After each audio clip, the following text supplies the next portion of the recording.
You ever see a new law get passed and just find yourself thinking, wait, did anyone actually think this through?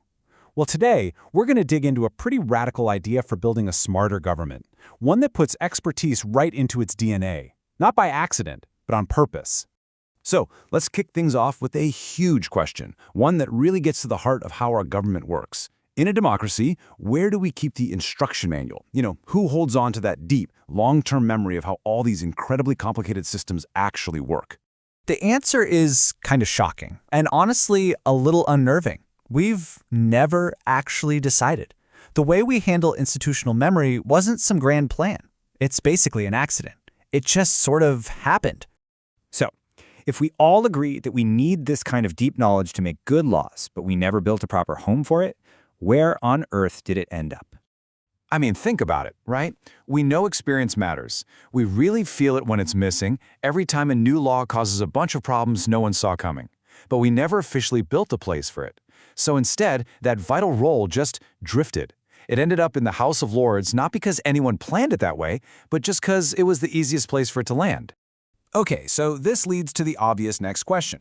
If our current setup is just an accident, can we do better? Can we actually design a system to make sure our laws get the benefit of that deep knowledge on purpose instead of just hoping for the best?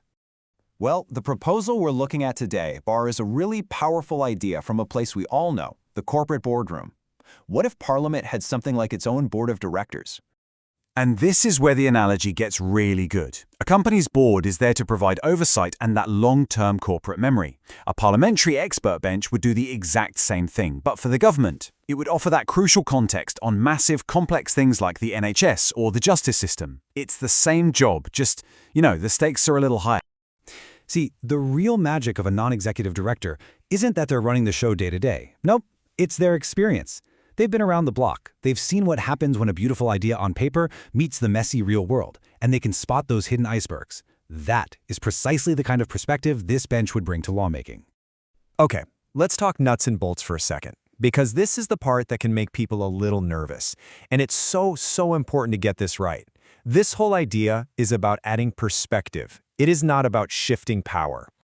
So let's be crystal clear about what this bench would not do.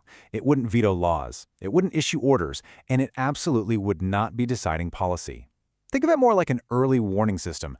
Its only job is to review, to question, and to explain, flagging those potential problems that busy politicians might otherwise miss. So where does its power come from then? Well, it's not about formal authority. The influence would build up over time. By consistently, publicly, and carefully raising evidence-based points, it would create this permanent record of what was known and what was warned about. Its authority would come from being persuasive, not from being forceful. And it's really important to see how this fits into the bigger picture. This isn't some magic bullet to fix the entire House of Lords. The proposal is way more surgical than that.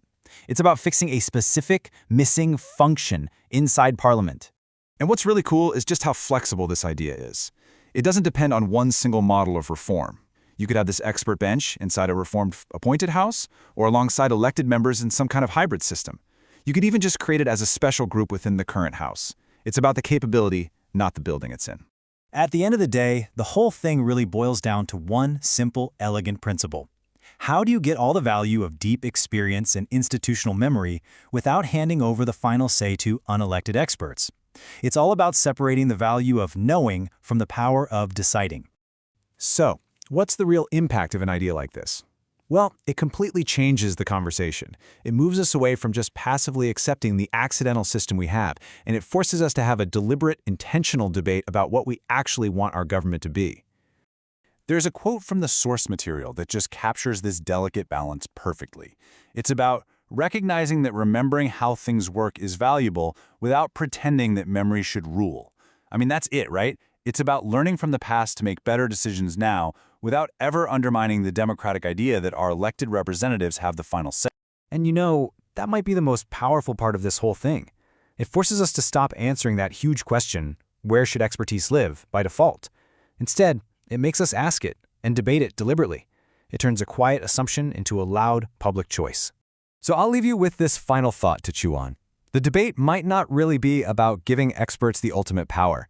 Maybe it's just about making sure they have a structured, consistent, and visible platform to be heard. In our democracy, should expertise have a final vote, a seat at the table, or should it have a guaranteed and respected voice in the room? Grappling with that distinction might just be the key to better governance.